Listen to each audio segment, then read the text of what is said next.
Assalamualaikum semua, halo aku Aci. Kali ini aku mau ngebahas satu kasus pembunuhan yang terjadi di dunia.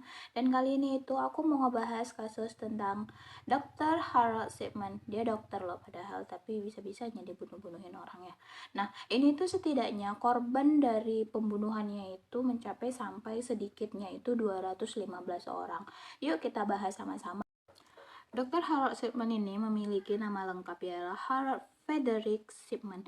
Dia itu lahir pada tanggal 14 Januari 1946 di Nottingham, Inggris. Jadi, Dr. Harold ini itu bercita-cita dan pengen jadi dokter itu karena dia itu pernah melihat ibunya menyuntikkan cairan morfin ke tubuhnya untuk meredakan rasa sakit, dan walau pada akhirnya juga ibunya itu berpulang atau meninggal dunia karena penyakit yang dideritanya yaitu kanker paru-paru. Jadi pokoknya dari yang dia ngelihat ibunya nyuntikin dirinya sendiri, dari situ tuh dia pengen jadi dokter gitu.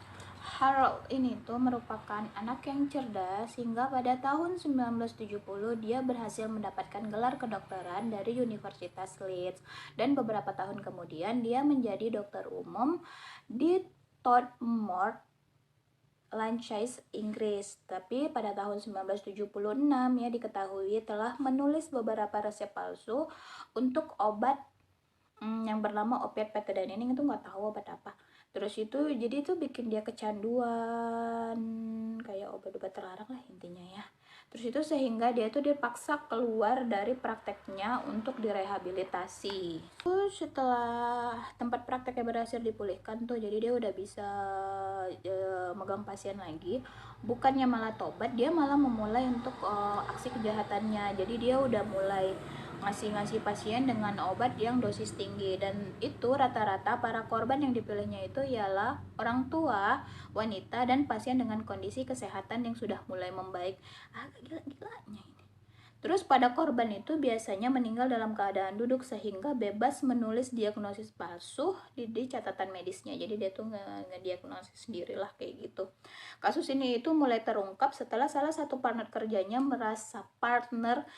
merasa curiga dengan pola kematian pasien Shipman yang hampir sama. Jadi itu kayak kok sama, misal pasien ini kok sama.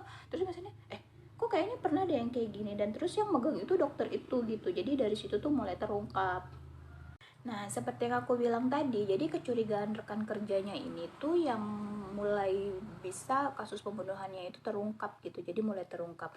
Terungkapnya itu ya akhirnya terbukti melakukan pembunuhan. Bahkan dalam bukti persidangan, ia terbukti telah melakukan pembunuhan sedikitnya 215 pasien. Banyak loh itu. Terus Shipman dijatuhkan hukuman penjara seumur hidup tanpa kemungkinan pembebasan bersyarat. Lalu pada tahun 2004 ia ditemukan tewas di selnya di penjara Wakefield, mengakhiri hidupnya dengan cara bunuh diri gitu.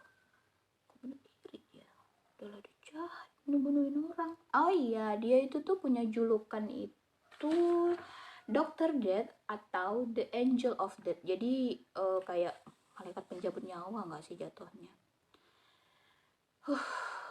Jahat ya, udah jadi dokter malah bunuhin orang. Karena kasus ini udah selesai kita bahas, jadi sampai di sini dulu ya, dan sampai jumpa lagi di kasus-kasus berikutnya. Oh ya, minta subscribe, komen, dan like ya. Assalamualaikum warahmatullahi wabarakatuh. Bye bye.